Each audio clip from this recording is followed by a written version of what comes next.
Hello, everybody. It's SportsGuyRon. I'm here with your recap of the big game and a recap of my predictions at the beginning of the season, and we'll see how I did. So Seattle defeated New England 29-13. So I took the win on the win prediction and a loss on the spread prediction. I predicted New England to keep it close, which they didn't. So for the playoffs, I was 10-3 on win predictions, 7-6 on spread predictions. So Sam Darnold, 19-38, 202 yards and a touchdown. The thing about him in this game is he didn't want to turn the ball over. Early on, he was a little erratic and could have turned it over a little bit, but didn't. But he settled down and just didn't make a big mistake. Kenneth Walker, 27 carries, 135 yards. He was the MVP. He carried the team in the first half through most of the game, really, when they couldn't do a whole lot throwing the ball. Seattle had 9-0 lead at halftime and a 12-0 lead at the end of the third quarter, then got a touchdown and led 19-0 in the fourth quarter. Drake May got like almost 300 yards, but most of it was in the fourth quarter in garbage time. Seattle's defense was the story. 6 sacks, 3 turnovers. Jason Myers, 5 of 5 on field goals. And Michael Dixon, 7 punts, 48-yard average, 3 of them inside the 20. This was a team win for Seattle in the Super Bowl. Domination, to be honest, on all sides of the ball in every phase. And they deserved the victory. Not a whole lot to say other than that. It was kind of a boring game, to be honest. But Seattle was the worthy champion. So let's go to the second board and see how we did on our predictions for the season. Okay, so for at the beginning of the season, Sports Guys predictions, we have the AFC East. I predicted Buffalo 14-3. They finished 12-5, not too far off. They did not win the division, however, which I predicted. I did predict they were the only team that would make it in the East. I was wrong about that. I did say, however, that New England, with their easy schedule, and I thought they would grow, and I thought they would get close. I did predict them for 9-8. However, they did mow through that easy schedule, and it was easier than even you expected it to be at the beginning of the season. And they finished 14-3 and won the division. Miami, I had them pegged at 7-10. They finished 7-10. The Jets, I said 5-12. Even that was a little optimistic. They finished 3-14. So if you add together the victories for the division, I had predicted 35 in the preseason, and it ended up being 36. So I was pretty close on that division. So then we move on to the AFC North, and that was one that I kind of was a little wrong on. I had Baltimore 12-5. They finished 8-9 with Lamar Jackson a little banged up during the season. Their defense was up and down. That was a theme. If I was wrong, it's because their quarterback got hurt and their defense was bad. I think that's a pretty safe assumption. The second place, I had Cincinnati making a wild card at 10-7. They finished 6-11. Burrow was hurt. Their defense was terrible. That was kind of the factors there too. Pittsburgh, I had them 9-8, just missing the playoffs. They ended up winning the division at 10-7 and out in the playoffs right away. Cleveland, I had them pegged for 4-13. They actually finished 5-12, pretty much spot on there. So I had them for the division, 35 wins. They only ended up with 29. So they were the second worst division this season. So the AFC North has some making up to do. I think quarterback health would be a lot to do with it. And there's going to be lots of changes in that division with 3 of the 4 teams changing head coaches. So we'll see about how that plays out next season. The AFC South, I had Houston winning at 10-7. They did make the playoffs as a wild card at 12-5. I had Indianapolis pegged at 8-9.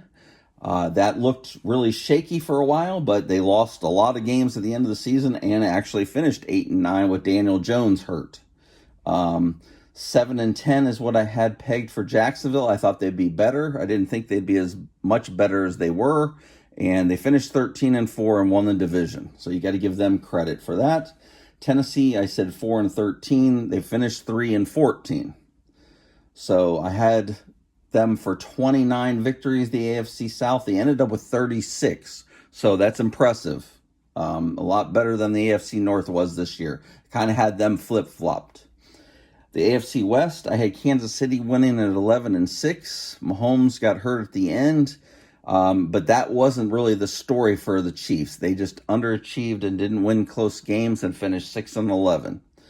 I had the Chargers and the Broncos 10-7 as wild cards, both of them. They both did make the playoffs. The Chargers were 11-6, one game better. Denver 14-3, won the division. So I was right on pretty much on those predictions. I was in the ballpark at least. The Raiders, I had them at 8-9.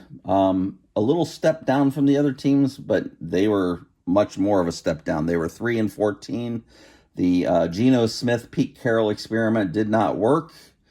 And so they're likely both to be gone and not starting next year at least. So Pete Carroll is gone. Clint Kubiak took over. Geno Smith, he might be traded or cut in the offseason. They're likely to take Fernando Mendoza as the first overall pick since they have it. So let's go on to the NFC. In the East, SportsGuyRon prediction was Philadelphia winning 12-5. They did win it at 11-6. Washington, I had them 10-7 and making it as a wild card. They finished 5-12. The defense was terrible. Jaden Daniels was hurt all season again.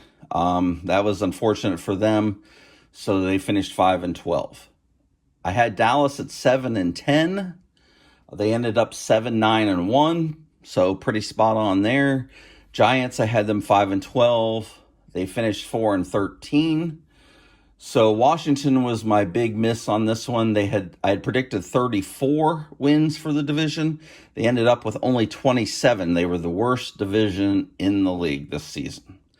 The NFC North, I had Detroit winning at 13-4. They did not. They finished 9-8 and out of the playoffs.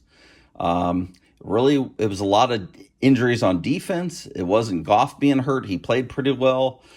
They missed Ben Johnson at offensive coordinator. They just didn't, nothing clicked. They still finished 9-8, but it wasn't good enough. Green Bay, I had them as a wild card at 10-7. They finished 9-7-1, so I was pretty close there. They were a wild card. The Vikings, I said 9-8. They were 9-8, so I was pretty close there. But I had the Bears at 7-10. I thought they'd be better under Ben Johnson, but did not predict them to be as good as they were. They finished 11-6, won the division, went to the playoffs, won a game. So that's pretty awesome for them. So looking forward to see what they're going to do next year. But I had the NFC North at 39 wins, which would have been tied for the most in my prediction. They finished with 38 wins, and they finished second. So I was pretty close on the NFC North. NFC South, I had Tampa at 10-7. They finished 8-9. I had Atlanta at 7-10, and they finished 8-9. I had Carolina at 5-12. They were 8-9, and they ended up winning the division by the tiebreaker. And then I had New Orleans at 3-14. They finished 6-11. I think Tyler Shook was the big part of that. He played pretty well at the end of the season, got them a few late victories. So overall, I didn't have the winner right, but I thought they'd be not a great division. I said 25 wins. I predicted them to be the worst. They weren't quite the worst. They had 30 wins. They were close, but they were third worst. And the NFC West, I actually did have Seattle win the division. I don't see a lot of people that had Seattle winning that division. I thought it would be tough, but I had them winning. I had them at 10-7. They finished 14-3. I did have San Francisco as a wild card, 10-7. They did make a wild card. They were 12-5. The Rams, 9-8, just missing out. They were 12-5. They were probably the second best team in the league this year, to be honest. So I was a little off on them. I thought they were close to the playoffs. It was between them and Washington for me. I obviously chose incorrectly. And then I said Arizona 7-10. They finished 3-14. They also, Murray was hurt for a while. They didn't get good quarterback play. Their defense wasn't very good. Those are the ingredients that you ended up with a bad season. I predicted the NFC West with 36 wins. They actually had 41, and they were the best division in all of the league. And I would say that's the truth. I mean, not just by wins, but eye test, three of the best 5 or 6 teams were in that division, it seemed like to me, at the end of the season. So that's a recap of how we did on our predictions and the big game. And if you like this content, think about giving us a like, maybe subscribe to the channel. I'm going to have lots more draft coverage coming up, so looking forward to that. This is going to be a full-time, all-season channel of sports, and we'll be talking about that. I'm going to do a recap of hockey, before the Olympics are over, see how the playoffs are looking and how some of my predictions were going on that, what I thought, and see how that goes if you're interested in that. And I hope you have a good weekend.